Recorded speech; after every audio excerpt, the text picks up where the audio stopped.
Zombie apocalypse.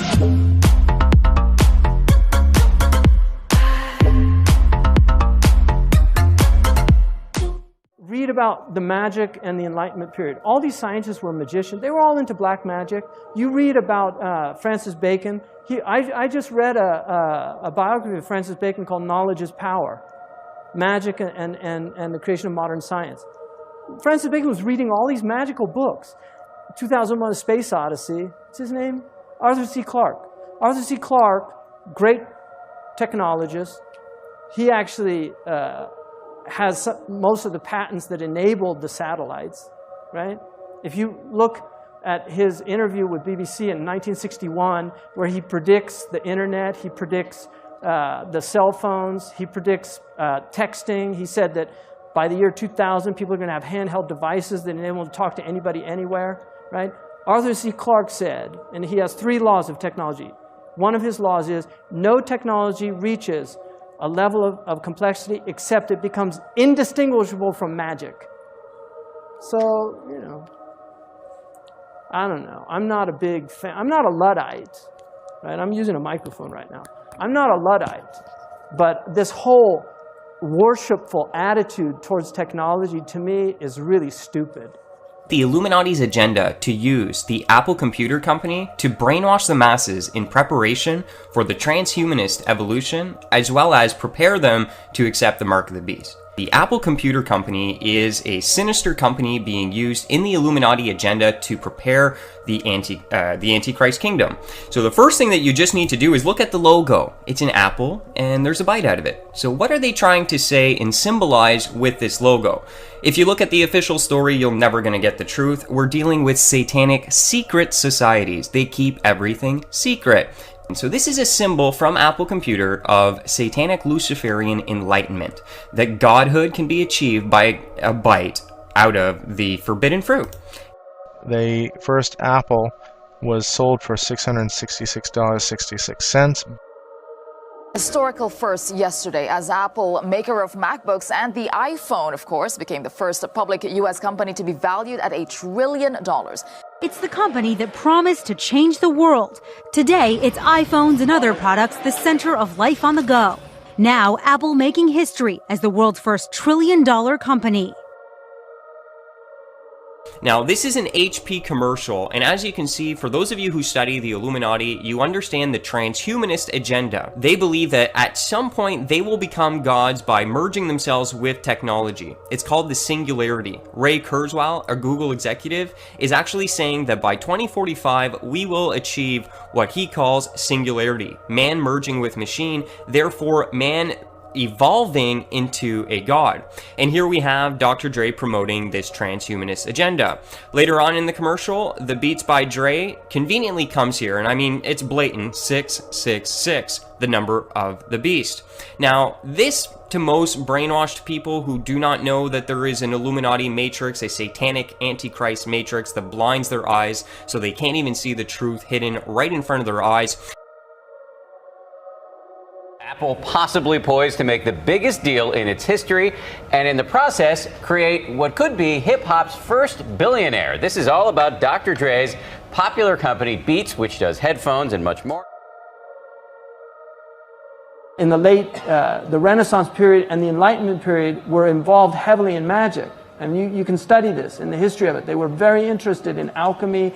All of these sciences came out of these occultic sciences. So there's a relationship between very, very sophisticated sciences and magic. Many of the people that are involved in film, many of the people involved in music, many of the people that are involved in newscasting, they know how to manipulate the minds of people. Whether it's done with this type of magic or simply with the power of technology and the higher magic, the result is the same. You get people that are as if they're possessed. When you actually find out about the characters that were involved in producing a lot of this technology and you read the history of it, you find that they were really involved in a lot of these things, which is very strange. And when you see the result that these things have on people and the effect that they have on them. The men that invented the nuclear bomb were all wizards, really. And they were wizards. And some of them were involved in black magic. This is simply a fact. So the demonic realm is real. And there are people, unfortunately, that are actively involved in attempting to bring that realm into this realm. And this is where it gets very strange. As the Luciferian philosophy, they don't believe that there ever was a God, or that there ever is a God, aside from man himself. And man has not reached that state yet, but can, this is what they teach in the lodges, that if you perfect yourself as the temple of the God within, we've all heard this in the New Age movement, you too can become God. So what we're looking at behind this whole agenda, they're being open about it because they're trying to sell it as making people superhuman. The whole term singularity refers to a point where artificial intelligence becomes greater in thinking potential than human consciousness, the human conscious mind. Of course, it's complete nonsense, because the opposite is the case. It's not about making people superhuman, it's about making them subhuman. It's about the end of humanity as we know it in terms of anything. That is the entire agenda of this transhumanist nightmare which is unfolding around us, and which the Singularity University here is pushing and pushing and pushing, and Kurzweil and co are pushing and pushing and pushing. Here's the way they look at it. Here's their metaphor. Adam and Eve were held prisoner in the Garden of Eden by an unjust, cruel, and vindictive God until Lucifer set man free from this garden by giving him the gift of intellect. Through the use of intellect, man will conquer the earth, will conquer nature, and will himself become God. It's taught in every Masonic temple in this land. Every secret brotherhood, every secret society, every mystical temple, every occult organization teaches the Luciferian philosophy.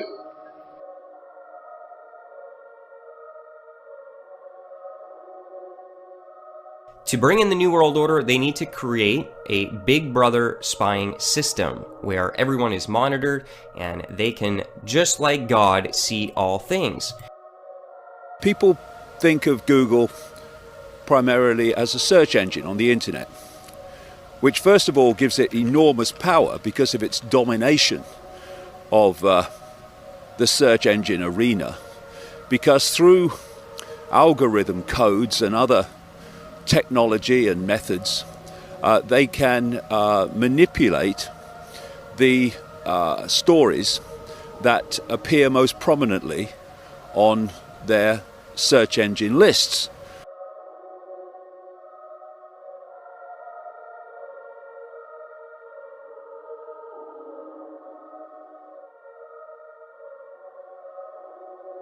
Of course not. That is a warm hoodie. Yeah, no, it's a thick hoodie. It's a company hoodie. We print our mission on the inside. What? Oh my really? God, the inside of the hoodie, everybody. Take a moment. What is it? Making the world more open and connected. Oh my God, it's like a secret cult. Look at that, making the world open and connected, stream graph platform, and this weird symbol in the middle that is probably for the Illuminati. Oh, 2010. No, it's 2010. Okay. Oh, no.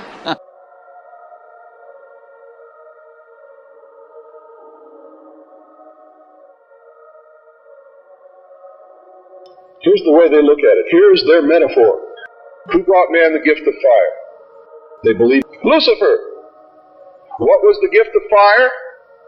Knowledge, intellect. Hasn't man created industry, culture, society, science from the use of one solitary thing?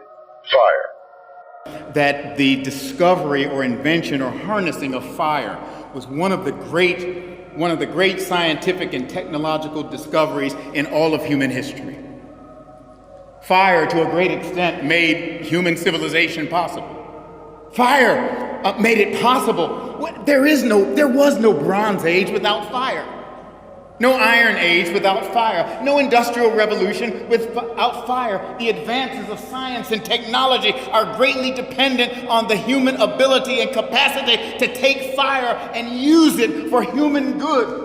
Fire makes it possible for us to text and tweet and email and Instagram and Facebook and socially be dysfunctional with each other.